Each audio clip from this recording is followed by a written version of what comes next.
Los carteles mexicanos habían iniciado con la prohibición del alcohol a principios del siglo XX. Nepomuceno Guerra estaba al frente del cartel del Golfo. Pedro Avilés Pérez, el León de la Sierra en Sinaloa, comerciaba opio. Luego vino Miguel Ángel Félix Gallardo, quien creó el cartel de Guadalajara, y solo fue cuestión de tiempo para que la cocaína se convirtiera en la principal fuente de ingresos de estas organizaciones. En Estados Unidos se levantó la prohibición sobre el licor en 1933, pero sobre la coca no. Sin embargo, su uso ya se había extendido desde el siglo XIX. Países Bajos era el principal proveedor de cocaína a nivel mundial y era refinada en la fábrica de cocaína neerlandesa con sede en Ámsterdam, que inicialmente producía más o menos 1,5 toneladas al año y cuya producción se elevó a 20 o 30 toneladas al año durante la Primera Guerra Mundial.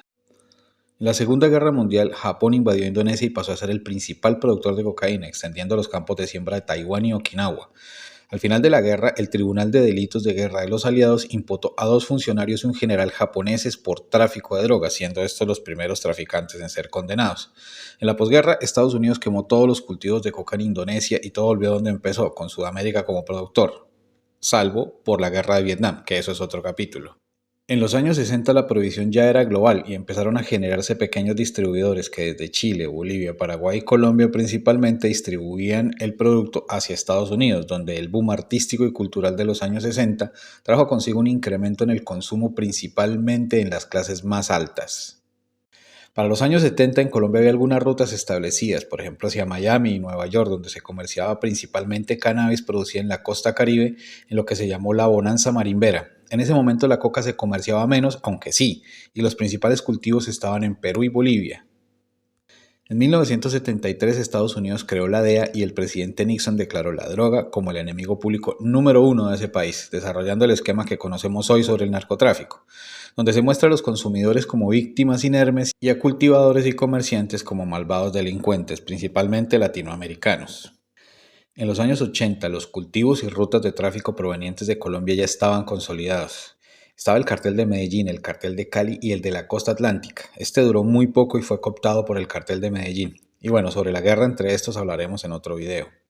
Esta lógica de persecución y violencia tuvo como consecuencia el incremento en los precios, haciéndolo un negocio altísimamente rentable, tanto que hasta los mismos Estados Unidos sacaron provecho, como cuando en 1986, con dinero producto de la venta de armas a Irán, pero también la entrada a su territorio de varias toneladas de coca en aviones militares desde El Salvador, Estados Unidos financió grupos paramilitares en Nicaragua entre 1980 y 1990. Es decir, que en este negocio no hay quien esté libre de pecado. Pero sin duda un hito en la historia de la industria del narcotráfico fue la muerte de Pablo Escobar en 1993, que tuvo una enorme carga simbólica, pero realmente ningún resultado práctico más allá de regresar el narcotráfico en Colombia a su estado inicial, fraccionándolo en organizaciones más chicas, hecho que fortaleció a las organizaciones de México, al punto que hoy, 30 años después de la muerte de Pablo Escobar, el mercado del narcotráfico se ha expandido a Europa y Medio Oriente. Los cultivos de coca están casi en 300.000 hectáreas sembradas entre Colombia, Perú y Bolivia, es decir, 4 veces más que cuando inició este negocio. Se comercian más de 20.000 toneladas de cocaína al año. Y nuevos actores en otros países entraron en el negocio. Es decir, esa guerra como está formulada se va perdiendo y es urgente que se aborde de otra forma. Pero bueno, en el siguiente video nos vemos.